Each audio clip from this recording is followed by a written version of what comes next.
मकर राशि के जातकों को कोटि कोटि नमन। मित्रों, एक कहावत है कि मरता क्या ना करता। जब आदमी मुसीबत में फंस जाता है ना, तो वह सब कुछ करने को तैयार हो जाता है। जो कुछ भी उसे ऊट पटांग बता दिया जाता है वो सब करने को तैयार हो जाता है, चाहे उससे कोई लाभ मिले या ना मिले। आप पिछले बहुत वर्षों से मुसीबत में फंस गए तो आपकी भी स्थिति वही हो गई कि मरता क्या ना करता। आपको बताया गया कि जब उतरती हुई 7.5 आएगी ना तो सब ठीक हो जाएगा, लेकिन उतरती हुई 7.5 भी आ गई, कुछ भी ठीक नहीं हुआ। फिर आपको बताया गया कि चूंकि राहु आपके द्वितीय स्थान में धन भाव पर गोचर कर रहे हैं, जब वह तृतीय भाव पे आ जाएंगे तब सब ठीक हो जाएगा, लेकिन कुछ भी नहीं हुआ। फिर आपको बताया गया कि जब अच्छी महादशा या अंतरदशा आ जाएगी आपकी, तब जाकर आपका सब कुछ ठीक हो जाएगा, लेकिन कोई नतीजा नहीं निकला गया। फिर उसके बाद कहा गया कि आपकी कुंडली में चूंकि काल सर्प दोष है, विष योग है, दलिद्र योग है, पिशाच योग है, जिसके कारण कुछ नहीं हो पा रहा, आप इनकी पूजा करा लीजिए, शांति करा लीजिए, सब ठीक हो जाएगा। लेकिन को आपकी जो तकदीर है, आपकी जो नसीब है, वह कुछ भी नहीं बदला। तो आखिरकार अब हम क्या करें? तकदीर बदलने के लिए, सब कुछ बदलने के लिए अब क्या करें? तो अब इस वीडियो में मैं आपको बताऊंगा कि वास्तव में आपकी तकदीर और नसीब जो है वह कैसे बदलेगी। इस वीडियो में मैं आपको यही बताऊंगा, तो आप वीडियो को पूरा अंत तक जरूर देखिएगा। अब वीडियो आपको निश्चित तौर पर अच्छा लगेगा और वीडियो को आप लाइक, शेयर और सब्सक्राइब जरूर करें। तो मित्रों, होता क्या है, जब आदमी मुसीबत में फंस जाता है तो वह भाग्य के सहारे हो जाता है।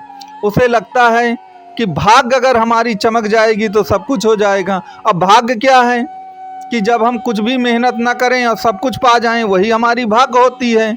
लेकिन याद रखिए, ये सब कुछ आपके साथ नहीं होने वाला। क्यों नहीं होने वाला है? आप अपनी कुंडली में गोचर की स्थिति को देखिए। आप अपनी कुंडली में गोचर की स्थिति को देखिए। मकर राशि में राहु आपके तृतीय भाव में अगर विराजमान है तो केतु आपके भाग्य भाव पर विराजमान है।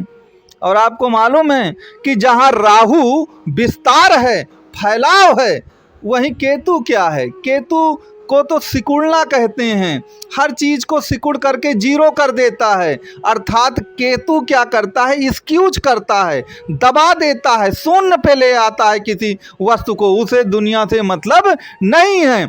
तो याद रखिए, वह आपके भाग्य भाव पर बैठा है, तो वह भाग्य भाव को बिल्कुल फैलाएगा नहीं, जगाएगा नहीं। वह भाग्य भाव को बिल्कुल सुला देगा, सुप्त अवस्था में ला देगा।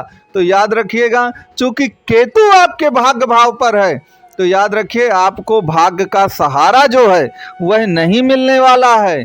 तो आप तो भाग्य के सहारे बैठे हुए हैं कि चूंकि उतरती हुई 7.5 है, अब कुल मिलाकर के राहु तृतीय स्थान में है, गुरु हमारे पंचम भाव पे चल रहे हैं, तो अब तो हमारी जय जय है और भाग्य के सहारे हमें अब सब मिल जाना है। लेकिन केतु बैठे हुए हैं भाग्य में। भाग्य भरोसे अगर आप रहेंगे, नहीं मिलने वाला है। राहु आपके पुरुषार्थ के भाव पर बैठा है, जो कि तृतीय भाव है आपको। तो याद रखिए, आपको पुरुषार्थ से ही सब मिलने वाला है। आप अगर ये सोचें कि भाग्य भरोसे सब मिल जाएगा, केतु आपको कुछ भी देने वाला नहीं है। तो आपको राहु के क्षेत्र में जाना है, ना कि आपको केतु के क्षेत्र में जाना है। तो मेन जो समस्या है इस समय, केतु का भाग्य भाव पर रहना। और केतु, मैंने बताया ना, केतु क्या करता है? केतु किसी चीज का विस्तार नहीं करता, उसे समेटता है, सिकोड़ता है, स्क्यूज कर देता है, बिल्कुल जीरो में ला देता है। यही वो कारण है कुल मिलाकर जिसके कारण से आपका भाग्योदय नहीं हो रहा और आपकी मुसीबतें साथ नहीं छोड़ रही। उसमें एक दूसरा कारण और भी सुन लीजिए कि आपने समय पर ही सब कुछ निर्भर है। और समय क्या है?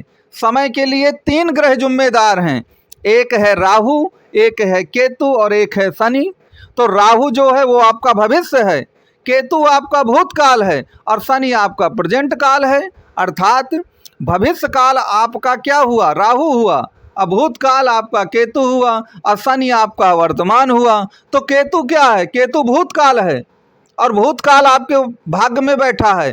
तो भूतकाल की जो बहुत ही दुखद मेमोरीज हैं वही आप याद करते रहते हैं। याद रखिए, अगर आपको आगे बढ़ना है, दुखों से छुटकारा पाना है, तो आपको केतु का चिंतन नहीं करना। आपको भूतकाल की जो भी दुख और दर्द हैं उनके बारे में नहीं सोचना। अगर आप उन्हीं के बारे में सोचते रहेंगे तो याद रखिएगा, कुल मिला करके फिर वही है कि सब कुछ करने के बाद कुछ भी नहीं हो रहा। उसका मेन कारण जो है वह केतु है, और केतु भाग्य में बैठा है, और केतु आपका भूतकाल का समय है। तो भूतकाल में जो भी आपके साथ बुरा हुआ, आप तो उन्हीं को सोच सोच कर उन्हीं के फंदे में अभी भी फंसे हुए हैं। ये मूल कारण है। तो आपको केतु के फंदे से 100% निकलना होगा। अब वो कैसे निकलेंगे कुल मिलाकर के, उसके लिए नंबर मेरा दिया गया है। आप इस नंबर पे कांटेक्ट कर सकते हैं, व्हाट्सअप कर सकते हैं कि आखिरकार उतरती हुई 7.5 में भी हमको दिक्कतें क्यों आ रही हैं।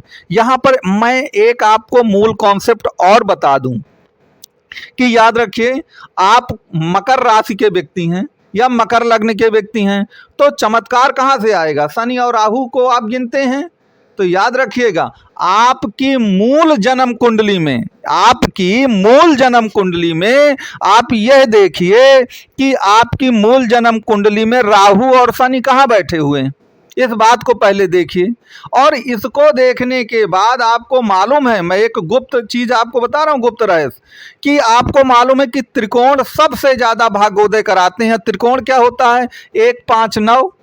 तो आप देखें कि किस भाव से आपके राहु या शनि 5 और 9वें स्थान में बैठे हैं। मैं एक उदाहरण के लिए देता हूं कि आपकी जन्म कुंडली में शनि जो है 2य स्थान में बैठे हैं। तो याद रखिए, 10वें भाव से 5वें भाव पड़ता है 2य भाव। 10वें भाव से अगर आप गिनना शुरू करेंगे तो जो दूसरा भाव होगा वो 5वां भाव होगा। तो याद रखिएगा कि अगर आपकी कुंडली के जिस भाव में भी शनि बैठे हैं जन्म कुंडली में, वो देख लीजिए कि किस भाव से 5वां भाव है शनि आपका, और उस भाव से संबंधित काम करना शुरू कर दीजिए। निश्चित तौर पर भाग्योदय ना हो तब आप बताइएगा। इस तो कहने का तात्पर्य ये है, यही नियम आप राहु में अपनाइए, यही नियम आप देखिए कि शनि आपका किस भाव से 9वां भाव पड़ रहा है। तो अगर शनि आपका 3य भाव में बैठा है कुंडली में, तो 7वें भाव से आप देखेंगे तो 3य भाव जो है वो 9वां भाव पड़ेगा, या 9वें भाव से 9वां भाव 5वां भाव पड़ता है। ये चीज़ आपको ध्यान देना है। तो मित्रों, अगर वीडियो अच्छा लगा हो तो वीडियो को आप लाइक शेयर सब्सक्राइब जरूर